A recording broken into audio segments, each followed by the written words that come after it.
Hey guys, it's Katie here with Life Mundane and welcome back to my channel. Today I'm excited to share more about the homeschool resource, Homeschool Panda. This is an all-in-one resource that is going to help you in your homeschool, and today I want to share 10 things about it that you need to know. So let's get started. Hi, my name is Katie and welcome to Life in the Mundane. I am a second generation homeschool mom of 6 beautiful kiddos, and on this channel we talk all things resources. I love to share with you resources that are going to help you in your homeschooling and help encourage you in your biblical parenting, and how you can utilize those to their fullest potential so that you can make the most of the little moments. The first thing that you need to know is this is a program created by homeschool moms for homeschool moms, and that means that they have thought of everything. The features are going to be geared towards you as a homeschool mom. All the things you wish you had, it's going to be there. It is also available as an app and as a website. So it's going to be working with whatever device you have access to or you prefer to use in your homeschool. They offer plans that are homeschool friendly prices. Like, how often do we find homeschool resources where most homeschoolers can't actually afford it? But this one is a very affordable program with different tiers and levels depending on what works for you and your budget. They do also offer a 30-day free trial, and I'm going to leave a link down below where you guys can check that out if you want to try out the program and see if it works and it's a good fit for you and your family. The second thing you need to know is about the lesson planning features. Now, this is something that most people are going to use this program for. There are a lot of extras. I don't want you to think it is just a lesson planning tool online, but it is something that is going to be the primary resource that you use. You can create your own lesson plans for your homeschool or utilize lesson plans from homeschool moms who have created them before you. They have a library of resources and are adding more each and every day of other homeschool moms lesson plans that you can simply import and assign to your child. But I really like making my own homeschool lesson plans, and there are so many customization features. I won't even be able to get all into it in this video. I can do additional videos on this if you guys would like, or check out their website. They have lots of tutorials to walk you through how you can actually maximize this homeschool lesson planning aspect.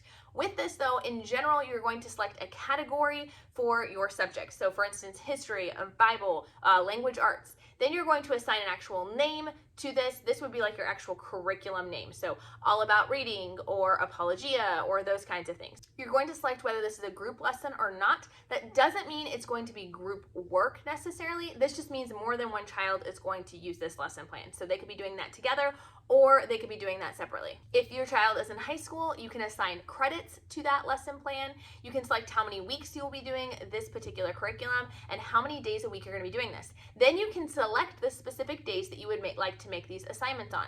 I like the fact that they offer all 7 days as an option. So if you don't follow a traditional school schedule, you can assign things for Saturday or so on and so forth. This will auto-populate lesson plans for you and assign each day your child to do that subject. Now, you could just leave it there, which is what I like to do, and I like to do sort of a reverse lesson plan aspect. So the boxes next to the assignment are blank, but it will show up on my child's schedule that they need to do all about reading that day. And then every couple days or so, I will go in and I will just type in what we did in that subject. Sometimes it's easy, it's just like lesson 4, or I'll come in and do a more detailed explanation. And that kind of allows me to reverse lesson plan, but I do not do that on a daily basis. Or you can auto-populate your lessons or personally fill them in one by one. I love their auto-populate features, and again, I don't have time to get into all of that here in this video, but there are amazing tutorials on their website that will show you guys how to do this. They have lots of options, like for instance, where let's say every day you just do the next lesson. They have a formula you can pop in very, very simply that will auto-populate lesson 1 on day 1, lesson 2 on day 2, and so on and so forth. Or you can even be a little bit more advanced, I guess, and have different things like on the first day, you're going to be reading this. On the second day, you're going to watch this video. On the third day, you're going to do this. And you can actually auto-populate that whole same kind of routine into your lesson plan. The third thing you need to know is you can keep track of all of your attendance and your days off easily with their calendar feature and with their reports. So with this, when you're setting up your year, you're going to select when you want your school year to start and when you want it to end. What days you for sure plan to take off, like for Christmas or maybe for a child's birthday or something like that. And then you are going to have the ability throughout the year, if a day comes up and a child is sick, or maybe you go on a surprise vacation or something, you can go in and turn off additional days for you and your family. It'll even let you know, like, hey, you need to have 180 days and you've selected a range that has this many days in it. you only have this many days left off that you can take without having to adjust those parameters. So I really, really like these features. They help keep me on track and they make it easy. And within that calendar feature, you can also view all the assignments for all of your kids by day, by week, or by month. You can change it where you only see a specific child's assignment or everybody's. You can also set up things like schedules for co-ops that are going to happen regularly. You can put in field trips that your child is going to do, and you can even add pictures of the field trips to keep for your records, which I think is really, really cool. You can also go in and switch a little toggle that says, just show me the incompleted work. This is what I like to do so that I'm not visually overwhelmed by all the assignments for the day, and I get that endorphin rush of clicking something and having it disappear. It's not actually disappearing from the system or the records, it's just disappearing from your screen so you can see what's left for the day. Speaking of keeping track of what kids have done, as your kids get older, you may want to kind of pass over more of that responsibility to them.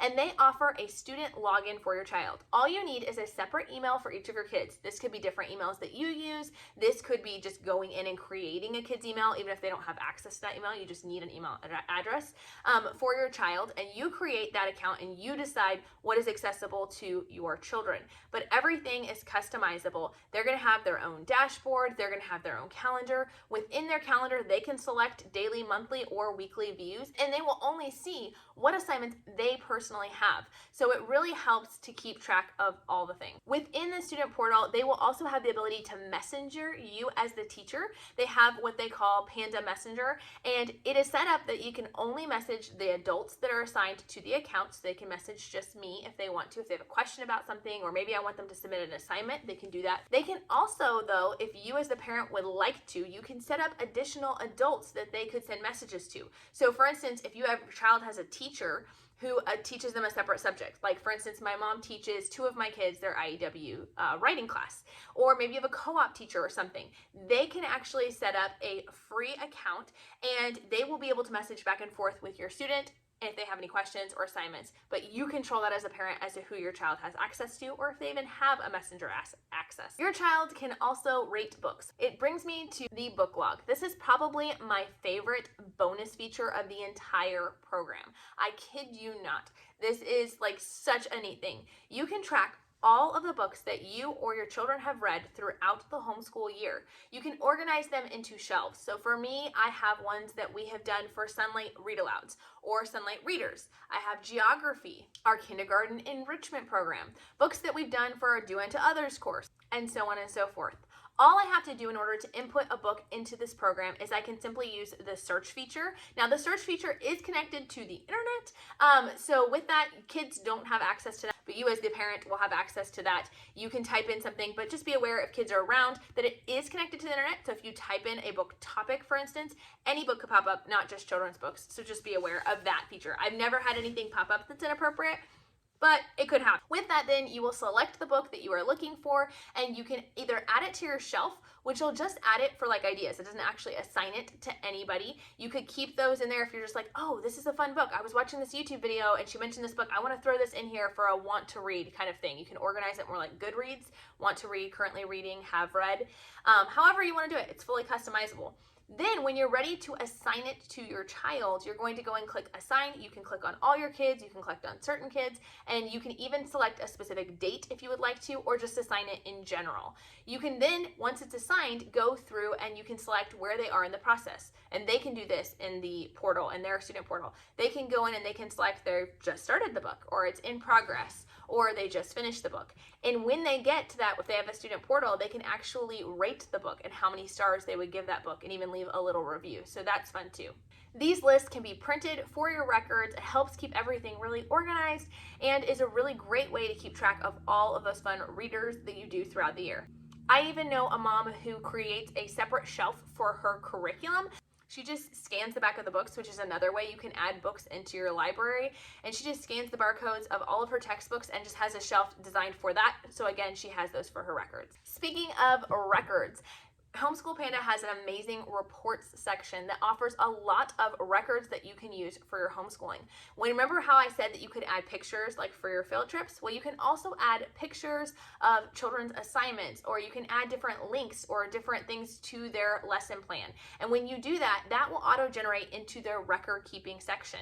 And so you can actually look at your kids' records. You can see what assignments they've done. You can see any kinds of things that have pictures with them or whatnot. And I really love this feature. I will usually print out, I think I'm going to just print out several of these reports and put them in my homeschool portfolio to go along with my other samples of their schoolwork. They also have that attendance record I was talking about that you can set up. They have a nice printable that you can print out so you can see at the end of the year what days did you take off, what days were you in session, instead of having to do that. If you are in a state that requires you to track not just days but the amount of time spent, then you can actually set that up when you're doing the lesson plan and say that it's this, it's 20 minutes or it's a 30-minute lesson or something like that, and you can print off that tracking report at the end of the year as well. They also have transcripts available. I have not used this feature or tried it out because my kids are not old enough yet, but that is where when you are making the lesson plans, if you chose to give it a certain credit, you can also choose when you're making lesson plans whether or not you want that subject to be graded, and you can even weight the grade however you want. So you want to say tests are worth 10% or tests are worth 90%, homework is worth this amount. You can set all of that up and customize it, and so your transcripts will reflect that. Another kind of report or extra they have is a budget and expense tool.